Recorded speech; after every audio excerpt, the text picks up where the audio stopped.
ठीक है, चलो सॉलिड प्रिंसिपल सीखते हैं, वो भी बहुत आसान तरीके से, ठीक है।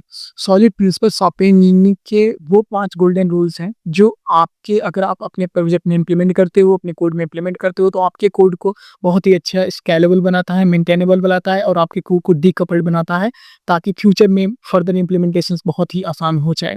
सॉलिड एक एक्रोनिम है, जिसका मतलब ये होता है, जिसके कुछ स्टैंड्स होते हैं। फॉर एग्जांपल, एस का मतलब होता है सिंगल रिस्पांसिबिलिटी प्रिंसिपल, ओ का मतलब होता है ओपन क्लोज प्रिंसिपल, एल का मतलब होता है लिस्कोप सब्स्टिट्यूट प्रिंसिपल, आई का मतलब होता है इंटरफेस सेग्रीगेशन प्रिंसिपल और डी का मतलब होता है डिपेंडेंसी इन्वर्जन प्रिंसिपल।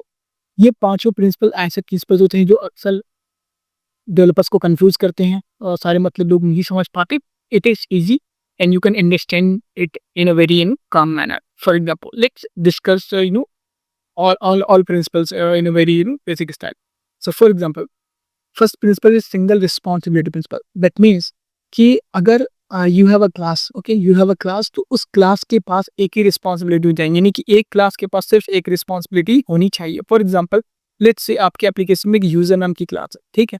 अब उस यूजर नाम की क्लास में अगर वो यूजर रजिस्ट्रेशन करता है, ठीक है, तो इसका मतलब ये नहीं कि उसी क्लास में हम जाके यूजर को ईमेल सेंड करने वाले भी कोड लिखते हैं, ठीक है। दैट विल बी रॉन्ग, ठीक है। तो they should be separate service, ठीक है, that should send the mail to users. So for example, email service, okay, but एक क्लास को सिर्फ एक काम या एक रिस्पॉन्सिबिलिटी ही होनी चाहिए। That is what single responsibility principle. Okay, if it is not there then it is a violation of SRP. हे, ये रील ज़्यादा लंबा ना हो जाए, इसलिए मैंने बाकी डिज़ाइन प्रिंसिपल्स को अलग अलग पार्ट्स में डिवाइड कर दिया है। आप उन्हें चेकआउट कर सकते हैं और ऐसे ही कोडिंग कॉन्सेप्ट्स को आसान भाषा में समझने के लिए कोड विज़ुअल को फॉलो करना ना भूलें।